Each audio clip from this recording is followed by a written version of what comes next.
প্রিয় শিক্ষার্থীবৃন্দ, আশা রাখি সকলেই সুস্থ আছো, সকলেই সুস্থ থাকো। বর্ণমালা আদর্শ উচ্চ বিদ্যালয় কলেজের অনলাইন ক্লাসে তোমাদের সকলকে জানাচ্ছি স্বাগতম। আজকে আমি নবম শ্রেণীর ও দশম শ্রেণীর গণিত বিষয়ের উপর মূলত পাঠদানটা আমি নবম শ্রেণীর উদ্দেশ্যেই কিছু কথা বলছি। বিশেষ করে আমাদের এই বিষয়গুলো নবম শ্রেণীতে জানতে হবে। এখন যে বিষয়গুলো সেটা হলো তোমাদের 4.2 লগারিদম। এখানে একটা শব্দ লিখেছি লগারিদম। এখন আমাকে আগে জানতে হবে আসলে লগারিদমটা কি, লগারিদমটা কে আবিষ্কার করেছেন, কোথা থেকে আসছে নাকি। তাহলে আমাদের এই বিষয়টা আমি লিখেছি লগারিদমটা কি। গ্রিক ভাষায় লোগাস অর্থাৎ অনুপাত। এই লোগাসের বাংলা প্রতিশব্দ হলো অনুপাত, এবং এরিথমস অর্থাৎ সংখ্যা। এই দুইটি শব্দ হতে লগারিদম শব্দের উৎপত্তি, অর্থাৎ এ একটা শব্দ আর এ আরেকটা শব্দ। এই দুইটা শব্দ থেকে মূলত লগারিদম শব্দটার উৎপত্তি হয়েছে। সেটাকে কে করেছেন, আবিষ্কারটা করেছেন কি? স্কটল্যান্ডের গণিতবিদ জন নেপিয়ার। জন নেপিয়ার প্রথম লগারিদমের আবিষ্কার করেন। প্রথম কি করেন? লগারিদমের আবিষ্কার করেন কে? জন নেপিয়ার। এটা কিন্তু আমাদের বহু নির্বাচনী আকারে আসতে পারে। তো এখন এই লগারিদম কাকে বলে? আমাদের অনেক সময় বলা হয়, বলেন তো লগারিদমটা কি বা কাকে বলে? এটা হলো যদি a to the power x is equal to n হয়। কথাটা কি বলছি? যদি a to the power x is equal to n হয়, তবে xকে n এর a ভিত্তিক লগারিদম বলা হয়। xকে n এর a ভিত্তিক লগারিদম বলা হয়। অর্থাৎ ইহাকে এইভাবে লেখা যায় a ভিত্তিক log of n equal to x। আমরা পড়াটা কীভাবে পড়লাম? a ভিত্তিক log of n equal to x। আমাদের যেটা সমস্যা হয়, এই n এবং x লিখতে গিয়ে আমরা একসাথে ঘুরিয়ে ফেলি, সেটা গুলানো যাবে না। যেমন n লিখতে গেলে আমাদেরকে এইভাবে লিখতে হবে, অর্থাৎ এই অংশটা, এই যেটা টান, এই টানটা এই টানের সাথে মিশতে পারবে না। কিন্তু যখন আমরা x লিখি তখন কিন্তু এই যে টানটা, অর্থাৎ এই ঘুরানো টানটা এই অক্ষের এই রেখার সাথে এসে মিশে যায়। ক্লিয়ার? লেখার সময় তোমরা কিন্তু এই বিষয়টা খেয়াল করবা। তাহলে আমরা এইটাকে লিখতে হবে। এবং আরেকটা বিষয় আছে, এই লগারিদমের অ্যান্সার অনেক শিক্ষার্থীরা দেয়, কিন্তু সেখানে নাম্বার দেওয়া যায় না, কারণ বেস এবং সংখ্যা। আমরা সূচকের চ্যাপ্টারে গিয়ে বলছিলাম, যেমন a ভিত্তিক log of x equal to যদি c হয়, এটা হলো ভিত্তি আর এটা হলো সংখ্যা। এইটা হলো ভিত্তি, এটা হলো সংখ্যা। ভিত্তিটা হলো নিচে। সবসময় খেয়াল রাখবা যে লগারিদম লিখতে গেলে জি এর বড় যে নিচের টানটা দেওয়া থাকে, এই টানটা সোজা আমরা ভিত্তি লিখব। আর উপরে জি লিখতে কিন্তু দুইটা ছোট গোলাকার চিহ্ন থাকে, অংশ থাকে। উপরের গোল চিহ্নটার অংশটা বরাবর লিখবো আমরা সংখ্যাটা, আর নিচের গোল সংখ্যাটা বরাবর লিখবো কি? ভিত্তিটা, এবং একটু কোনাকুনি উপরে। ক্লিয়ার? লেখাটা বুঝতে পেরেছ? এইভাবে আমরা লেখাটা লিখব। কারণ এই লগারিদমের অঙ্ক করতে গিয়ে যদি আমরা এই লেখাটাই সঠিকভাবে লিখতে না পারি, তাহলে আমরা যতই সঠিক অঙ্ক দেই না কেন, সেখানে সারা নাম্বার দিতে পারবে না। এখন কোনো কারণে আমি লেখাটা এরকম লিখে দিলাম এলজি লগ অফ এ, তাহলে এটা কি ভিত্তি বলা যাবে? এইটা আরেকটা লগারিদমের সূত্র আছে, a to the power a equal to, এটাকে সামনে এনে হয় a লগ অফ a, এইটা বলা যায়। কিন্তু এটা একটা সূত্র, ঠিক আছে? এই জন্য এইভাবে সংখ্যাটা লেখা যাবে না, ঠিক আছে? আর লিখলে আমাদের প্রকাশটা হয়ে যাবে এইভাবে, কিন্তু এটা ভিত্তি প্রকাশ পাবে না। এই যে এই লেখাটা ভিত্তি আকারে প্রকাশ পাবে না, তাই এটা সংখ্যা হয়ে যাবে। ক্লিয়ার? এখন লগের বিভিন্ন ভিত্তি থাকতে পারে, অর্থাৎ এই যে বললাম লগ এ ভিত্তিক, এখানে কখনো কোনো এ হতে পারে, 10 হতে পারে, সি হতে পারে, 5 হতে পারে, ডি হতে পারে, বিভিন্ন ধরনের ভিত্তি থাকতে পারে। তবে এখানে যদি বীজগাণিতিক রাশি যেমন A B C D E এই ধরনের রাশি দেওয়া থাকে, তখন এটাকে বীজগাণিতিক লগারিদম বলা হয়। বীজগাণিতিক লগারিদম বলা হয়। ঠিক আছে শিক্ষার্থীরা? এখন এইটাকে ভিত্তি হিসাবে ধরতে হবে, এবং এই লগ লেখার সাথে সাথে লগ অফ 10 লিখলাম। যদি ভিত্তি কোনো সংখ্যা দেওয়া না থাকে কখনো, কোনো অঙ্কের মধ্যে যদি লগের ভিত্তিটা দেওয়া না থাকে সেক্ষেত্রে ট্যানকে ভিত্তি হিসাবে ধরে নেওয়া হয়। এটা আন্তর্জাতিকভাবে স্বীকৃত। কথাটা বুঝতে পেরেছ?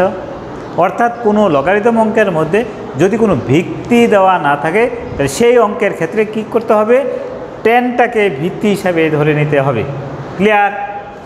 এখন এই লগারিদমের যে চ্যাপ্টারটা আছে বা যে অধ্যায়টা আছে এই অধ্যায়টা সমাধান করতে গেলে আমাদের কিছু কি প্রয়োজন হবে? সূত্রের প্রয়োজন হবে। সেই সূত্রগুলো হলো এরকম, যেমন এ ভিত্তিক log of n into n equal to a ভিত্তিক log of m plus a ভিত্তিক লগ অফ এন। এ ভিত্তিক log of n into n equal to a ভিত্তিক log of m plus a ভিত্তিক log of n. আবার a ভিত্তিক log of m divided by n equal to a ভিত্তিক log of m minus a ভিত্তিক log of N.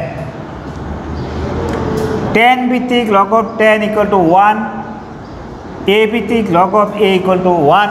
অর্থাৎ ভিত্তি এবং সংখ্যা যদি সমান হয় সেক্ষেত্রে মান হবে কি? 1। ক্লিয়ার? ভিত্তি এবং সংখ্যা যদি সমান হয় সেক্ষেত্রে মান হবে কি? 1। এটুকু ক্লিয়ার? কিন্তু যদি কোনো কারণে ভিত্তি এবং সংখ্যার মধ্যে কোনো পার্থক্য থাকে সেক্ষেত্রে মানটা হয়ে যাবে 0। ঠিক আছে শিক্ষার্থীরা?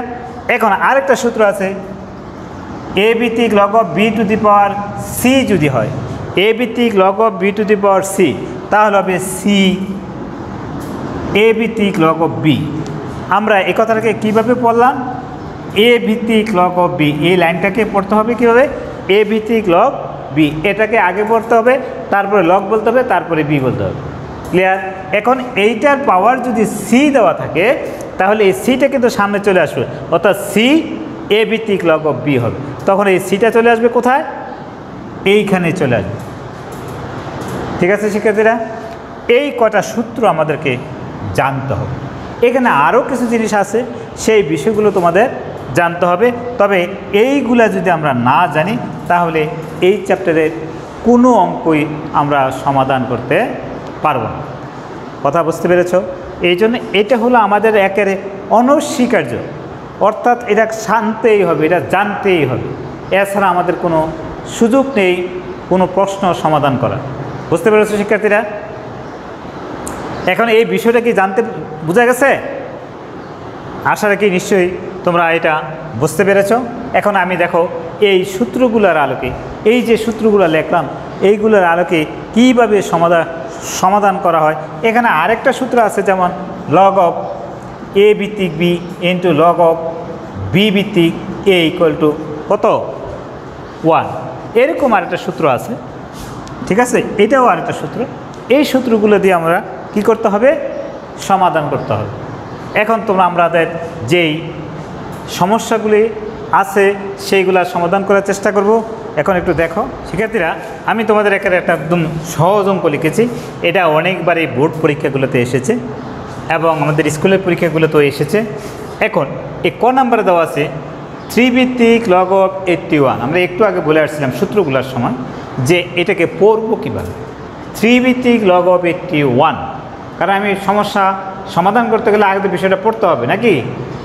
3 ভিত্তিক লগ অফ 81, এইটাকে যদি আমরা সমাধান করতে চাই বা এটার মান কত বের করতে চাই, তবে আরেকটা কথা বলে রাখি, লগের ক্ষেত্রে ঋণাত্মক মান গ্রহণযোগ্য নয়। এই কথাটা মনে রাখবে। ঠিক আছে? লগের ক্ষেত্রে ঋণাত্মক মানটা গ্রহণযোগ্য নয়। সেজন্য এখানে আমাদের অঙ্কটা ছিল 3 ভিত্তিক লগ অফ 81। আমাকে যে কোনো উপায়ে, যেমন একটা বিল্ডিং তৈরি করলাম, বুঝতে পেরেছ? এখন একটা বিল্ডিংয়ের স্থায়িত্ব হলো 100 বছর। এখন কেউ কোনো কারণে, ধরো আমি কোনো কারণে এই চিন্তা করলাম আপাতত এইভাবে করি, 3 তলা 4 তলা 5 পর্যন্ত করলাম। কিছুদিন পরে আমার কাছে অনেক টাকা আসবে, তবে সৎ উপায় আমি অনেক টাকার মালিক হলাম। এখন আমার কাছে আর এটা যখন টাকা থাকে তখন কিন্তু মানুষের কি হয় না, ডিজাইন, অত্যাধুনিক ডিজাইন বা নতুন কোনো ডিজাইন আসলে তখন সবারই কি হয়, ওইটার প্রতি আকৃষ্টতা বাড়ে নাকি বাড়ে না? যেমন ঈদের সময় একটা ড্রেস একরকম দামে কিনলাম, আবার এরপরে কোনো কারণে আরেক কিনতে গেলে কিন্তু আরেকটা জামা কিনতে ইচ্ছা করে, মানে আরেকটা নতুন ড্রেস দেখা যায়, নাকি কিনতে ইচ্ছা করে না? ঠিক তদ্রূপ এই বিল্ডিংটা ওরকম। বিল্ডিং বানাতে গেলে কী করতে হয়? নিচে ভিত্তি দিতে হয়। কী দিতে হয়? ভিত্তি দিতে হয়। তাহলে ভিত্তিটাকে যদি আমি পরিবর্তন করতে চাই, মাটি খুঁড়ে পরিবর্তন করতে হবে, অর্থাৎ পুরো বিল্ডিংকে চেঞ্জ করে ফেলতে হবে। আর ভিত্তিটাকে ঠিক করে, কারণ ভিত্তি করতে হয় পাইলিং করে, বিল্ডিং করতে গেলে উঁচু বিল্ডিং করতে গেলে কি পাইলিং করতে হয় না? এই পাইলিংকে উঠানোও সম্ভব না, আর এটাকে পরিবর্তন করাও যাবে না। সেই জন্য পাইলিংটা খুব শক্ত করে করতে হবে। আর সেই কারণে আমরা ইচ্ছে করলে উপরের ডিজাইনটাকে পরিবর্তন করতে পারবো, কিন্তু পাইলিংকে পরিবর্তন করতে পারবো না। ঠিক তদ্রূপ এইখানেও ওই বিল্ডিংয়ের মতন এটা হলো আমাদের পাইলিংয়ের অংশ। কথা কি বুঝতে পেরেছ? এটা কি আমাদের পাইলিংয়ের অংশ, আর ওইটা হলো মাটির উপরের বিল্ডিং। আমি শুধুমাত্র এইটাকে ভাঙ্গার আমার কাছে কোনো সুযোগ নাই, কারণ এইটাকে যদি আমি ভাঙতে চাই পুরো বিল্ডিংকে ভেঙে ফেলতে হবে। ক্লিয়ার কথাটা? সেজন্য আমি এইটাকে ভাঙতে পারবো না।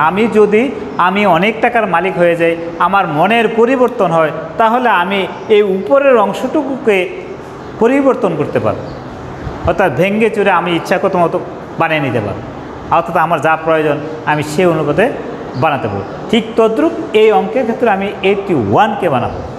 তবে একটা কথা আছে, এই 81কে বানাতে গিয়ে এমনভাবে বানাতে হবে যেমন এই 3টার কোনো পরিবর্তন না হয়। কার? এই ভিত্তি 3 যেন কোনো পরিবর্তন না হয়, এই বিষয়টা অবশ্যই আমাদের মাথায় থাকতে হবে। কথাটা ক্লিয়ার? তাহলে কাকে পরিবর্তন করতে হবে? এই 81কে পরিবর্তন করতে হবে। কীভাবে আমরা পরিবর্তন করব? দেখো, 3 ভিত্তিক লগ অফ 3 টু দি পাওয়ার, যেমন 81কে যদি আমরা উৎপাদক করি, 3 দিয়ে দিলে 3 সাতাশে 81, আবার 3 দিয়ে দিলে 3 নং 27, 3 দিয়ে দিলে 3, কয়টা 3 হলো? 1 2 3 4, 4টা 3। 4টা 3কে আমি কি লিখতে পারি? 3 টু দি পাওয়ার 4 লিখতে পারি। তাহলে এই ভিত্তি আর এই 3 কি একই রকম হয়ে যাচ্ছে, তাহলে এটাকে আমি লিখতে পারি 3 টু দি পাওয়ার 4। কোথা থেকে পেলাম? এই যে এইখান থেকে পেলাম। ক্লিয়ার? কোথা থেকে আসছে, কিভাবে আসছে, কেন আসছে? তাহলে আমাদের লগের সূত্র অনুসারে 4টা সামনে চলে আসার কথা, কারণ একটু আগে আমরা একটা সূত্র লিখেছিলাম, এ ভিত্তিক log of b to the power c equal to c a ভিত্তিক লগ অফ বি। এই সূত্র থেকে আমরা এটাকে কী করব? 4টাকে সামনে নিয়ে এসে 3 ভিত্তিক লগ অফ 3।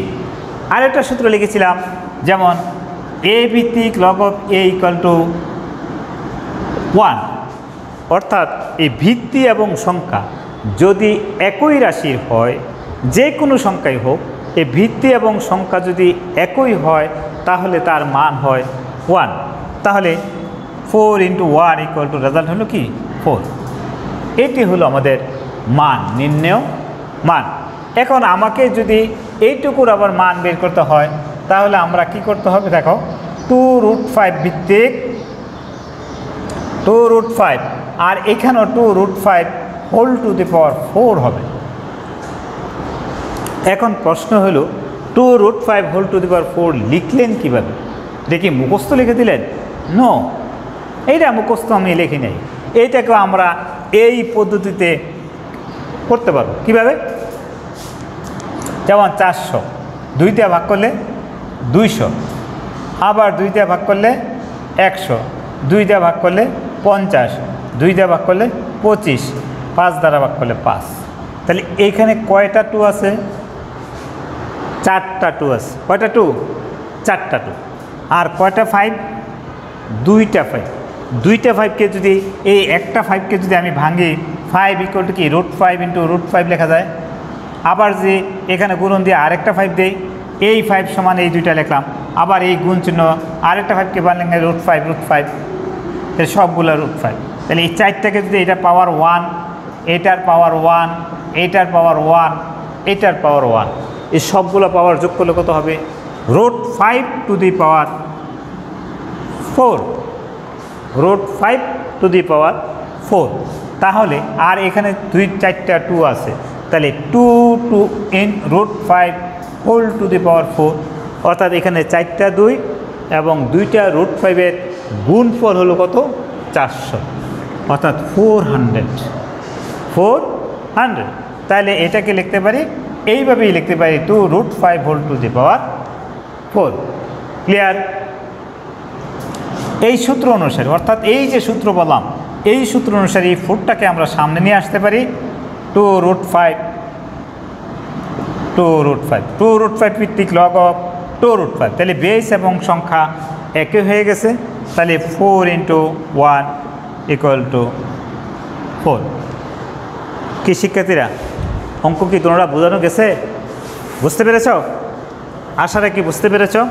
এবং তোমাদের কোনো সমস্যা থাকলে সেই বিষয়ে অবশ্যই যোগাযোগ করবে। দেখো, আমরা এখানে 2 নম্বর একটা অঙ্ক লিখেছি।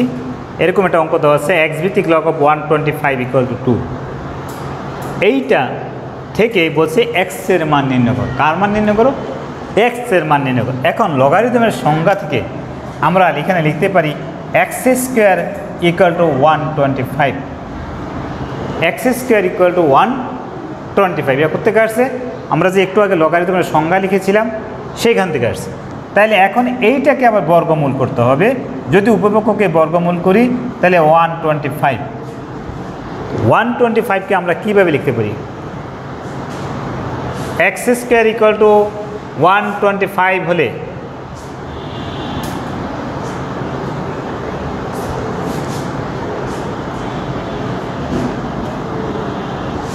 দেখো অঙ্কটা যেটা আসলো x 25 = 2, তখন আমাদের x² হয়ে যাবে 25।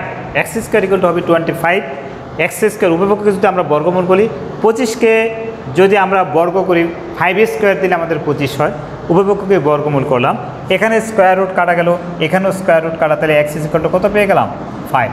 এইটা হলো আমাদের সমাধান। বুঝতে পেরেছ? কিন্তু 3 নম্বর যে প্রশ্নটা আছে, এইটা ইকুয়াল টু এইটা প্রমাণ করতে বলছে বা দেখাও। তাহলে 3 নম্বরের সমাধান হলো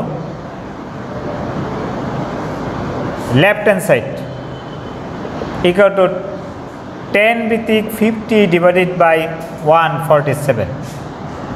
এখন 10 ভিত্তিক m/n যদি হয়, 10 a ভিত্তিক লগ অফ m / n হয়, তাহলে কি লিখবো? a ভিত্তিক log of m minus a ভিত্তিক লগ অফ n। এই সূত্রটি লিখি 10 ভিত্তিক লগ অফ 50 মাইনাস 10 ভিত্তিক 147, 10 ভিত্তিক 147। তাহলে কি দাঁড়ালো? 10 ভিত্তিক এই 5কে ভাঙানো যায় 2 × 25, অথবা 25 না লিখে আমরা লিখি 2 × 5²। কি লিখবো? 5² মাইনাস 10 ভিত্তিক, যেমন 147 147কে যদি আমরা 7 দ্বারা ভাগ করি, 7 × 14 1, আবার 7 দ্বারা দিলে 3 × 7², 3 × 7²। এখন আমাদের লগের সূত্র অনুসারে 10 ভিত্তিক লগ অফ 2 প্লাস 10 ভিত্তিক লগ অফ 5² মাইনাস 10 ভিত্তিক লগ অফ 3, এখানে সূত্র অনুসারে প্লাস হওয়ার কথা, কিন্তু এখানে যেহেতু মাইনাস আছে, মাইনাসে প্লাসে হয়ে গেল কি মাইনাস 10 ভিত্তিক 7²। তাহলে কি দাঁড়ালো? 10 ভিত্তিক লগ 2 প্লাস 2, 10 ভিত্তিক লগ অফ 5 মাইনাস 10 ভিত্তিক লগ অফ 3 মাইনাস 2, 10 ভিত্তিক লগ অফ 7।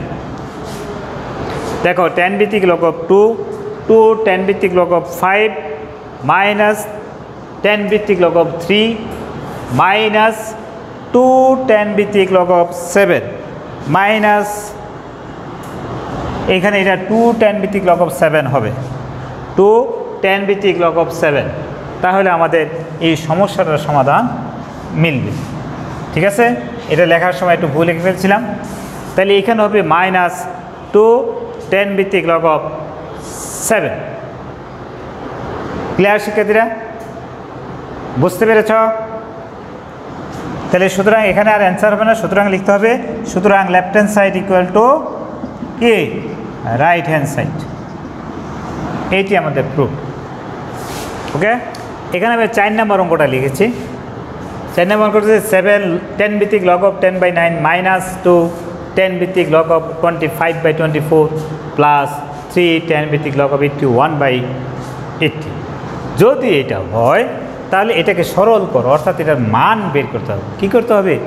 মান বের করতে হবে। তাহলে মানটা যদি আমরা বের করতে চাই তাহলে এইটা কিন্তু এটার পাওয়ার হয়ে যায়।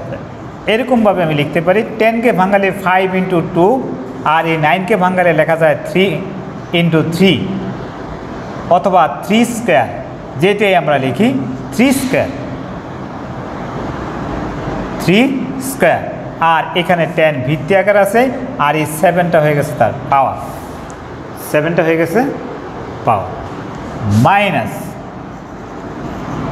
10 ভিত্তিক এই 5কে লেখা যায় 25কে লেখা যায় 5 স্কোয়ার আর 24কে লেখা যায় 3 × 2 কিউব। 2 কিউব হলো 8, 2 দুগুণে 4, 4 দুগুণে 8 আর 3 8 24। আর এইখানে এই যে 2টা আছে এই 2টা হয়ে যাবে তার পাওয়ার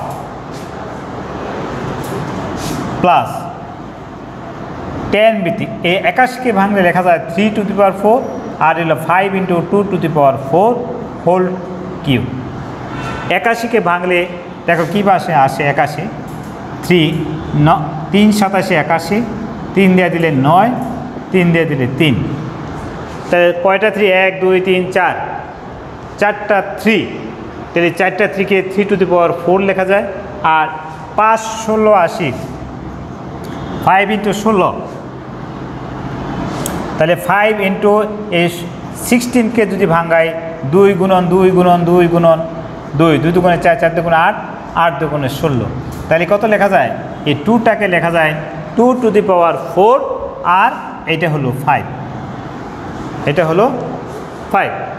এখন এটাকে যদি আমরা ভাঙে নিই 10 ভিত্তিক log of 5⁷ × 2⁷ divided by 3⁴ minus 10 ভিত্তিক 5⁴ 3 স্কোয়ার × 2⁶ প্লাস 10 ভিত্তিক 3⁴ 12 5 কিউব × 2⁴ 12, 3 4 12। তাহলে এটা প্লাসের এটা প্লাসের, তাই প্লাসের দুইটা রাশি যদি আমরা নেই ভিত্তি যদি এক হয় তাহলে কী হবে? গুণ হবে।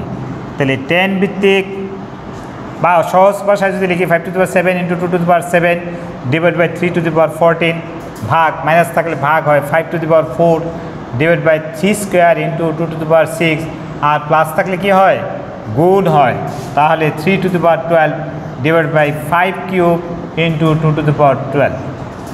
লগের সূত্র অনুসারে আমি এই বিষয়টা লিখে দিলাম। এটা কি ভাগের রাশি, ভাগের রাশিটা যদি আমরা গুণ চিহ্নের রাশি করতে চাই তাহলে 5⁷ × 2⁷ ডিভাইড বাই 3⁴ এটাকে আমরা গুণ চিহ্ন করে দিলাম। তাহলে কি লব হরে যাবে হর, লবে আসবে 2⁶ divided by 5⁴ × 3⁴ divided by 5 cube × 2⁴। এখন আমরা একটু হিসাব নিকাশ করি 10 ভিত্তিক। এইখানে যদি আমি 2 এর হিসাব করি 2⁴ হয়ে গেল। আর কারণ এখানে 2⁴ এর সাথে এখানে কত 12, এখানে কত 6 আর এখানে 7, তাহলে লিখি 2⁻30 আর নিচে আছে 2⁻12। এখানে 3 স্কোয়ার আর এখানে 12, এই 2 আর 12 যোগ করলে কত হবে? 14। এখানে কত আছে? 3⁻14। তাহলে এইটাই এইটাই এইটাই কেটে দেওয়া যায়। যেমন এখানে 5⁷ আছে, এখানে আছে 4, এখানে আছে 3। যদি নিচের পাওয়ারগুলো আমি যোগ করে দিই, যেহেতু গুণ করতে হবে, তাহলে 4 আর 3 যোগ করলে 7 আর এখানে 7, তাহলে এইটাই এইটাই এইটাই কাটা যায়। তাহলে এখানে কত বললাম? 7 আর 6 13 আর এখানে রইল কত? 2⁻12। তাহলে 10 ভিত্তিক 2⁻13 - 12 13 মাইনাস 12 ইকুয়াল টু 10 ভিত্তিক লগ 2 টু দি পাওয়ার 1 থাকে, পাওয়ার আর 1 লেখার কোনো প্রয়োজন নাই। তাহলে এটি হলো আমাদের সরল মান। বুঝতে পেরেছো শিক্ষার্থীরা? এখানে তোমাদের এটা 5 নম্বরে সৃজনশীল দেওয়া আছে এবং এইটারই আরেকটা অঙ্ক দেওয়া আছে তোমাদের খুব সহজ করে। প্রথম 1-এর ক নম্বরে যে অঙ্কগুলো করালাম সে অঙ্ক 2টা 3টে একসাথে করে প্লাস মাইনাস করে দেওয়া আছে। আর 5 নম্বরে এই অঙ্কগুলোর মতনই আরেকটা অঙ্ক উদাহরণে করে দেওয়া আছে। সেই উদাহরণের অঙ্কটা দিয়ে 5 নম্বরের সৃজনশীলটা তৈরি করেছে। তোমরা এই 5 নম্বরের সৃজনশীলটা করার চেষ্টা করবে। তবে সবাই বিনা প্রয়োজনে, বিশেষ কোনো প্রয়োজন ছাড়া বাসা থেকে বের হবে না, বাসায়ই থাকবে এবং দৈনন্দিনদের যে কাজ স্কুল থেকে দেওয়া হচ্ছে এগুলোই তোমাদের হোমওয়ার্ক হিসাবে থাকবে। অর্থাৎ HW থাকবে, আমরা আজকে CW যা করালাম, এবং এর পাশে 5 নাম্বার অঙ্ক, 5 নং অঙ্ক। কথা বুঝতে পেরেছ? HWটা হবে CW প্লাস 5 নাম্বার অঙ্ক, এইটাই তোমাদের HW। ক্লিয়ার শিক্ষার্থীরা? তবে সবাই বাবা মাকে সহযোগিতা করবে এই বলে আজকের জন্য এখানেই শেষ করলাম।